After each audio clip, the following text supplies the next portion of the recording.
The Gem State is changing every day, and as it does, the Idaho Matters podcast will help you know more about the changing communities and governments and cultures of Idaho.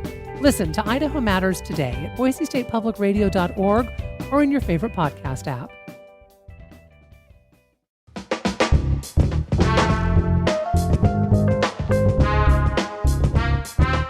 From Boise State Public Radio, this is The Connector, Idaho's daily news.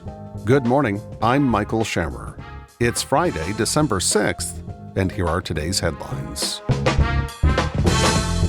An abortion referral injunction is upheld, wildfire resilience, and a preview of this evening's Boise State Broncos game. A federal court upheld an injunction preventing Idaho's Attorney General from prosecuting doctors who refer patients out of state to receive abortions. Julie Lucetta has more. Idaho Code prohibits medical professionals from assisting in, quote, performing or attempting to perform an abortion. Consequences for doctors range from losing their medical license to facing felony charges and up to 5 years in prison. In a March 2023 letter written on official stationery and addressed to a lawmaker, Attorney General Raul Labrador said he interpreted the word assist to also mean referring a patient across state lines to an abortion provider. Planned Parenthood and 2 physicians then sued the state, saying they feared prosecution for out-of-state referrals.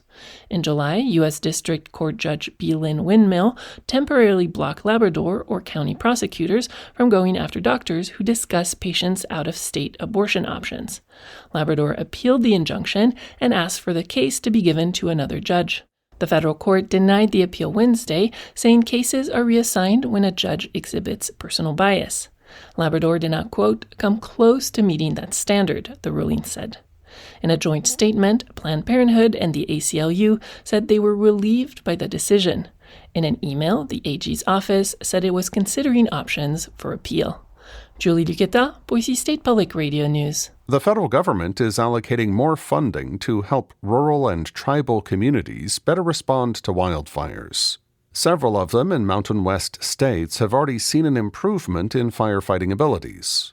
The Mountain West News Bureau's Yvette Fernandez has the details. The Department of the Interior is allocating $20 million to help rural and tribal communities respond to wildfires for what's called the Slip-On Tanker Pilot Program. This allows communities to essentially retrofit a regular truck to carry additional water to fires. Programs like these help address specific needs, says Eric Stegman with the nonprofit organization Native Americans in Philanthropy.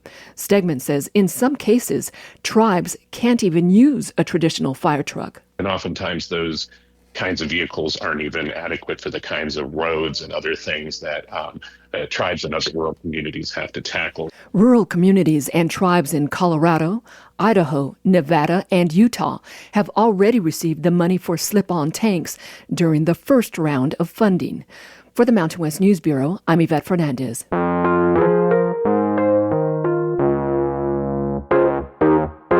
After years of mostly getting passed up for college football's biggest postseason games, Boise State can win its way into the new 12-team college football playoff, maybe even a first-round bye if they beat UNLV tonight in Albertson Stadium.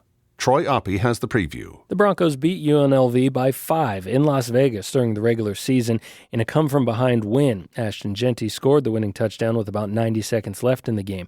But the Rebels held Jeanty that day to his lowest yardage total of the season, and they'll work to do the same tonight. We've played them already, so that's to our advantage. We know what they're going to do, but we didn't play our best game when we played against them, and we're going to play our best game tomorrow against them. It's also Jeanty's last chance to impress voters who award the Heisman Trophy to college football's best player. The stakes couldn't be higher. Boise State is currently projected to get a first-round bye as a top 4 seed in the college football playoff. UNLV could steal that spot in the playoff with a win, but would be less likely to get a bye. Mountain West Commissioner Gloria Nevarez had strong words for her peers at bigger conferences, upset at their schools being passed over by a non-power conference school. The idea that byes should be awarded based on anything other than their performance and ranking is unacceptable. Kickoff is tonight at 6 in Albertson Stadium. The game is broadcast on the Fox Network. Troy Oppie, Boise State Public Radio News.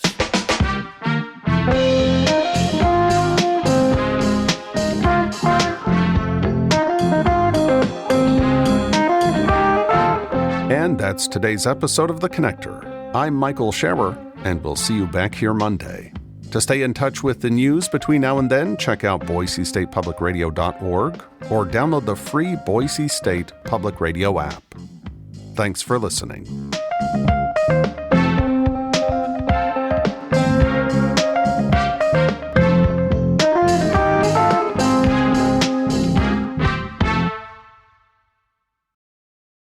We could all use a little help navigating the news these days. The Consider This podcast wants to give you a hand. 6 days a week, we'll help you make sense of the day's biggest news story and what it means for you in less than 15 minutes.